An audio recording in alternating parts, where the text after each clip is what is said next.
hello everyone, and welcome to Conversation. And today I get the honor and joy of having my beautiful bride. Hello, Jenny. Hello. Jenny is your... Hello. Yeah. Yes.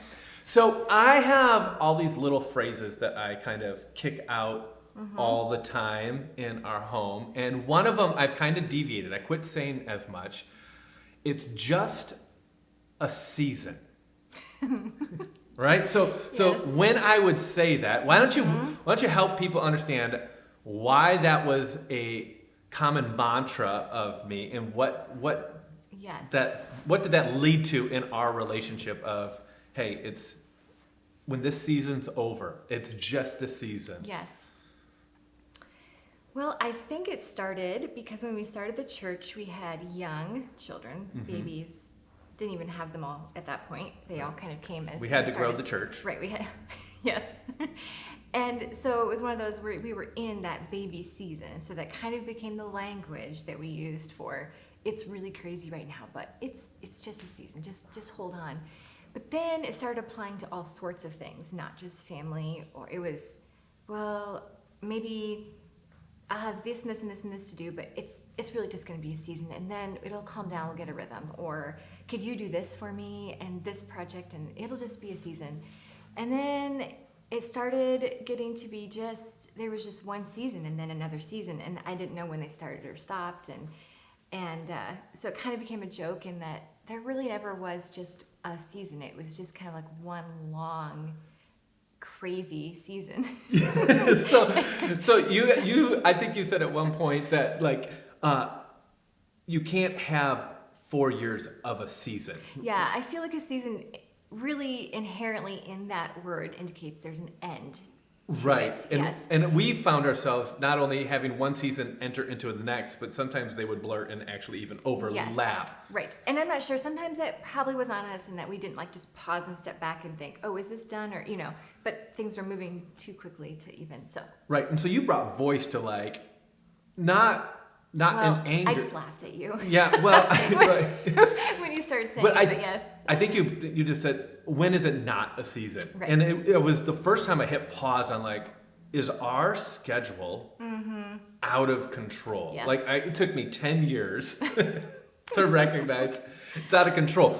And so I bring all of this up because I'm guessing those who are watching at home want to know, when is this season going to be over, and how come my schedule feels out of whack? And so I think there's a couple of jumping off points here, but let's start with this. How has your schedule and my schedule and our family's schedule kind of been altered? What are some things that maybe we're doing now that we weren't, or what are some things we're no longer doing that we used to? What Yes. are some schedule changes? Well, the kids are around all the time. Yeah. Yes, there are some really great things about that.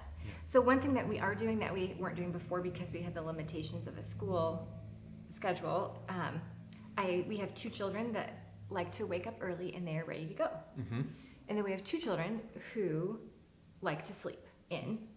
And so during school season, that was tricky. Anyway, so I would say right now, we're kind of going with how their bodies work. So Yeah. if they want to sleep in, great. If you want to stay up late, with Within- some boundaries, right. for sure. But kind of trying to leverage, if that's how their bodies are going to work and they're developing and growing, let's roll with it. And Yeah. let's capitalize on that. So I would say that's one thing. I think we've seen this. One thing we're doing now, I find myself just not feeling as rushed. I feel like I tend to anticipate I have to bring someone here and there, and planning out, I'll drive this one this way. You start shuffling around people and kids and tasks, and now... Well, even texting back and forth, the Oh, two of yeah. us are so Bly's got piano or band? Which, Right. I and- feel like that was our point of contact oftentimes in the days, and even putting things in your Google Calendar. Right. I need you to pick up the kids and then drop off, and so that has ended or paused for right Right. now. And so those are all really good things. I'm really enjoying that. Yeah. One of the things that's been kind of fun for me is we always had someday it would be nice too.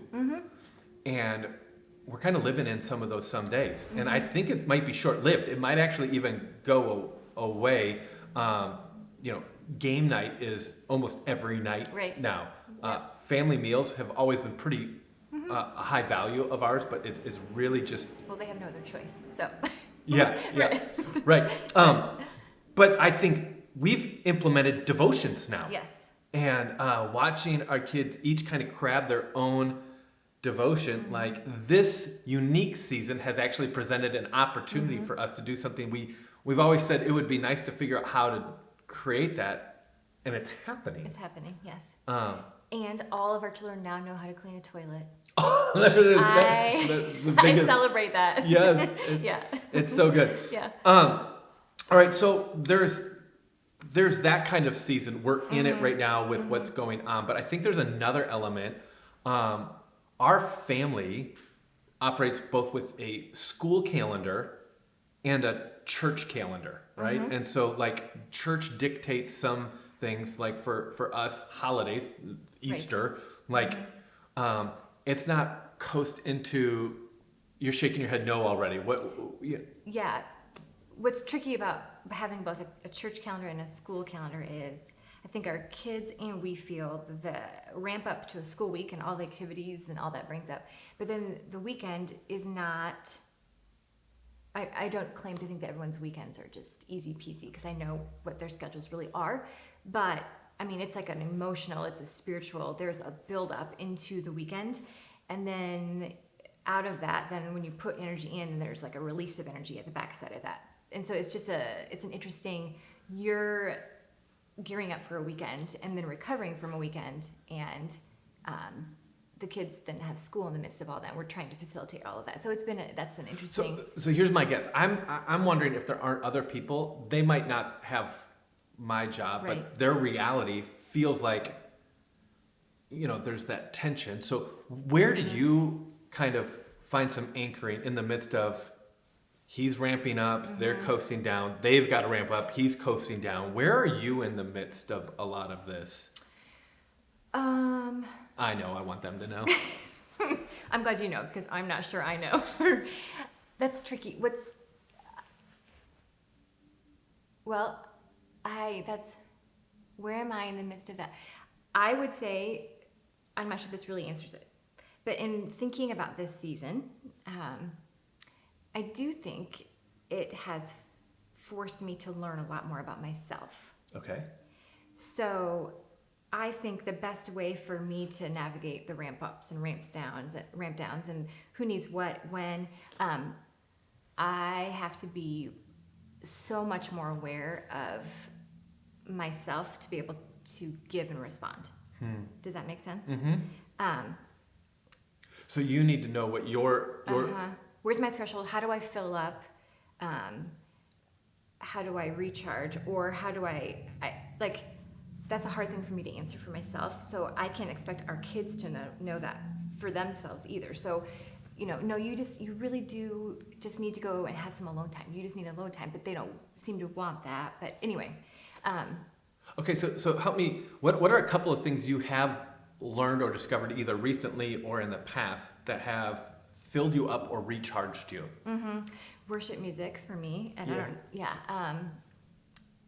music that is uplifting, we can say. Yeah. But I would say for me that's huge. I've noticed since the kids have been home more, I've had less of it on because it's just hard to talk over it or navigate. There's a lot more other volumes. Exactly, yeah, and there's just a lot more needs and conversation going on. So I have noticed that there's less music going on. So that's for me has been huge. For me and my personality, just time where I don't have to respond to anyone. So since we've been... You're married to me. Sorry. I have found myself just standing in the bathroom. Okay. And just not having to answer to anyone. I won't go so far as to say I've pretended that I've not heard people, but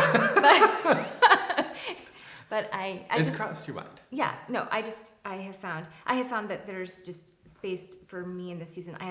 There's this drive to, okay, well, let's capitalize on this. Let's make the most of this. Let's do this. And then there's times where I'm like, this is the Lord's gift of just space. Just space. And so we don't need to fill it all. No, I can just sit and read a fiction book, or I could sit and read a book. So making a good meal versus sometimes no, we just need to just put together some food so we can work on something else. So just, Yeah. I think for me, honestly, knowing myself and kind of being able to step back and think, oh, this is working, this isn't working, that sort of thing. So you've mentioned this idea a couple of times, knowing myself. This has been a journey you've been on in the last, your whole life, but in the last year, you've really kind of just shared, like, I feel like who I was has transitioned as our kids have gotten older.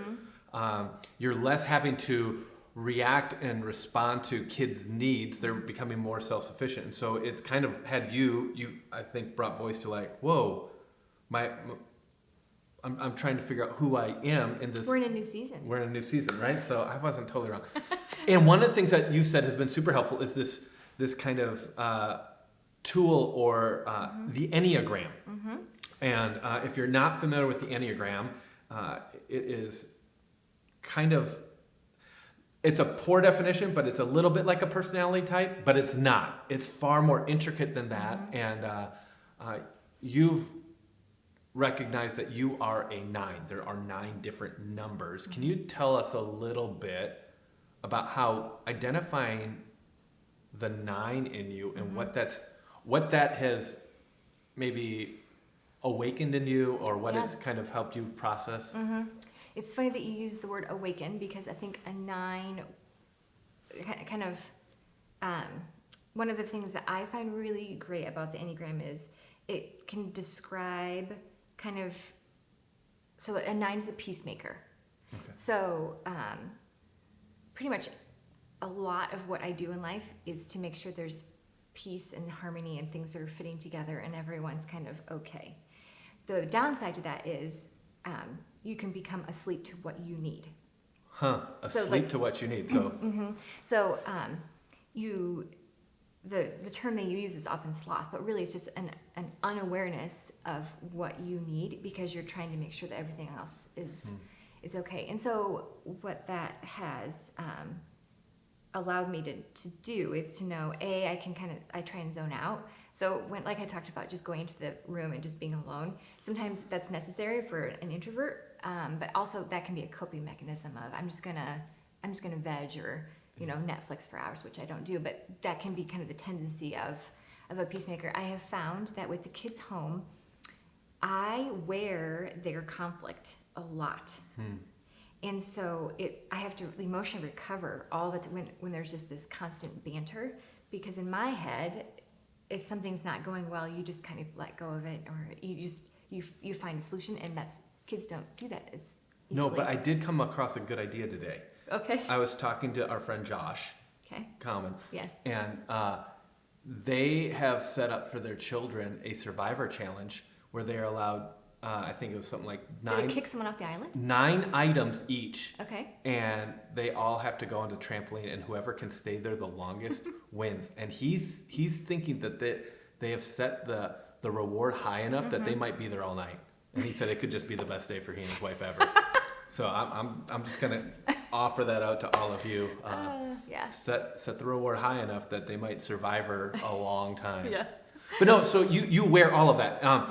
You've also been teaching me a little bit about me. I am an 8, which is often more combative.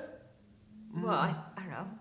I guess I don't think of you that way. Okay, good. Yeah. So a challenger, but they challenger. want justice and they want to root for the underdog, and so they'll. I mean. I do. Yeah, like you will fight for it. Like the claws will come out if you feel like there's a just cause or someone needs to be supported. Yeah. And but then the shadow side of that is I moved to feeling deeply. You go after what you want so deeply and hard. Yeah. That can Backfire. Yeah. So maybe for you've got some extra time on your hands. Do a little bit of a Enneagram blog search. You got something that you? Yeah, Ian Morgan Cron has a book. Can you spell his last name? Cron. Yeah. He's a podcast. I mean, podcasts. You can have lots of Enneagram podcasts. So No. he has a book that's really Road Back to You. It's really helpful and succinct because the Enneagram is really quite ancient. Yeah. And so there's a lot on it. But Great. So I could talk to you for hours, and yet one of the things that you and I have been saying is like we feel like we aren't getting much time to just talk because we're constantly interrupted, and we're also confined pretty much every hour to our home, except for the rare occasion to the grocery store or a film session. And so we had kind of identified like a date night rhythm. We went for a walk a couple days ago, and we were like, how do we do a date night? I'm just curious if you put any more thoughts to that. That was like, 48 hours ago. So you would think that, it feels like a lot's happened, and yet nothing has happened since then. Right. Well, I think for a long time, when a couple of our children weren't staying up as late, we could just converse in the evening more easily. And then that's not a reality. So I think part of it is just an intentionality with the questions, not just, I think Kroger Shell talks about like shoulder to shoulder time versus face to face time. And I think right now. And there's belly to belly button time. There is that, yes. Yeah. All right. I feel like right now we're it's a good message. You should go watch it. Shoulder to shoulder time. And those conversations just look more like functions and facts and details. Yes, and what do you think I should change about this or that, or But then like the face-to-face time is more the intentional questions. And so I think you had mentioned having found some other questions and had kind of so honestly for me, my thinking is like I think we need to move towards literally having a list of questions to spend time going over. Isn't it crazy? Like we're like we almost have to come up with a system to keep the main things the main things. Yeah. Yep. One of my favorite kind of face-to-face times is, you and I, we've gotten a chance to vacation together and go to different places. And we wrote core values for the bridge on one. Our staff. We have family core values. And I think those values have been really powerful for us, this idea of kind of rallying around. And I think even creating questions to kind of talk through like, hey, how could we grow this value? One of ours is a soft heart. One of ours is joy, gratitude, joy, and then worship. And I remember the other night where we saw one of our kids do something and we pointed it out right away. We're like, that was, you nailed it. That was a soft heart, And I don't know, you found this the other day. This is an old 2012, is that what it said? Yeah, 12 and 13. It really dates itself with the picture of our children there. But in the back, you did this for me. You can't see all of this. You saw that all fall out. But these are our kids' names along with verses, and that we pray over. And I think one of the things that our family dynamic has created is that we really want to put blessing onto our kids. We really want to set them up well in the Lord. How would you go about encouraging someone who's like, my kids might be kind of driving me crazy a little bit? How would you encourage them to pray beyond the current reality and pray into their kids' future? Because we wrote all kinds of different things for our kids in this. And yeah. Well, I think... And it doesn't even have to be kids. How could you pray? Yeah. I don't think there's like a silver bullet. So like when you were talking about this and it looks so nice and clean and you did it. Well, no, what I'm getting at is it looks like we look at this every day and we pray and I think like we come back to this, but this is not something that we look at every week. I mean, so there isn't the magical system necessarily. It's just about continuing to fight for it, I guess, and continuing to make it a priority. And so what would I say about praying into the future? I would say, well, for me, it's worship in the sense of, when I worship, I can feel my heart softening. And so I'm able to see things differently. And so that also, like right now, I'm doing a lot of worship in order to respond well to kids and their Yeah. needs right now. Yeah. And I think I would even say like praying our kids into a place of worship is really important to me too, because when someone worships God, it's having an awe of God, a reverence of God, a lifting up of God, and a lowering of self. There's a humility. And I think that's one of the reasons why it's such an important value to our home is that worship gets things in the right order. When all of sin is really a dethroning of God. And so what worship does is it puts God back on the throne room. And so I think, if I were to kind of piggyback off what you said, this, I need to have my heart posture soft, but then that's also what I want for my children. And like, Lord, what worship looks like for them, let them live that out to the fullest, because each of our kids worship God in a distinctly different way. Definitely. And some with voice, some with volume. Same with both. Some with both, right? So, Yeah. last question. What's been one of your favorite things about being a part of the Bridge Church? Yes. Like what's something that just like, oh, your heart just fills with gratitude or joy? Like what? Give us something that you just love about the community we get to be a part of. Oh, that's us. There's some. That's. I would say just the people. Yeah.